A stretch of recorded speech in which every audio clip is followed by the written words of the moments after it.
अपहरण भाग 15. सावी ग्लास बेडजवळच्या टेबलावर ठेवते आणि म्हणते, मला काहीही ऐकायचे नाही असे म्हणत सावी झोपेचे नाटक करू लागली. सावीला इतकं जेलस वाटायला लागल्याचं पाहून अचलला हसू आवरत नाही.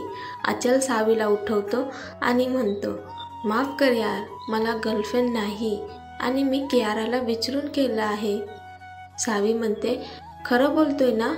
अचल ग्लास उचलून सावीला देत म्हणतो, मला खरंच गर्लफ्रेंड नाही आहे. सावी चेहरा बनवत काढा पिता पिता सावी अचलला म्हणते, पण तुला गर्लफ्रेंड का नाही? अचल सावीला म्हणतो, कारण मला ती मुलगी सापडली नाही जिच्यावर मी प्रेम करू शकेल. सावी अचलला म्हणते, आता ती मुलगी सापडली का?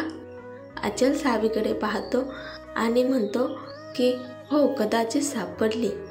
अचल सावीकडे पाहत असताना सावीच्या हृदयाची धडधड वाढते.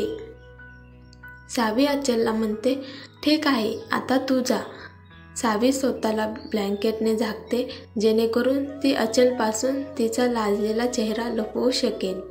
पण अचलने तिचे लाल गाल पाहिले होते. अचलच्या ऑफिसमध्ये अचल बसला होता.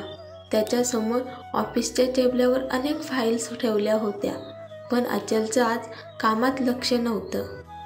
अचल स्वतःलाच म्हणतो, मला काय होत आहे? मला सावीची एवढी काळजी का वाटते?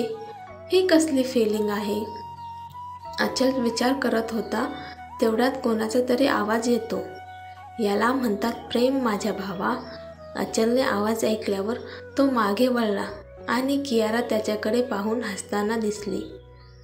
अचल कियाराला म्हणतो, तू आत्ता पुन्हा सुरुवात करू नकोस. कियारा येते आणि अचल जवळ बसते आणि म्हणते, किती दिवस खोटं बोलणार अचल? तू का स्वीकारत नाहीस की तू तिच्यावर प्रेम करायला लागला आहेस? अचल कियाराला म्हणते, पण मी परीवर प्रेम करतो. कियारा त्याला अडवते आणि म्हणते, मला माहीत आहे परीचं तुझ्या हृदयात किती खास स्थान आहे, पण आता तुला हे मान्य करावं लागेल की ती तुझा भूतकाळ होती आणि आता तुझा वर्तमान सावी आहे. अचल आपल्या खुर्चीवरून उठतो आणि यापुढे बोलू नकोस असे म्हणतो. कियारा अचलला काही बोलण्याआधीच एक एम्प्लॉई येऊन सांगतो की 10 मिनिटांनी अचलची मीटिंग आहे. अचल कियारासोबत मीटिंग रूममध्ये जाते.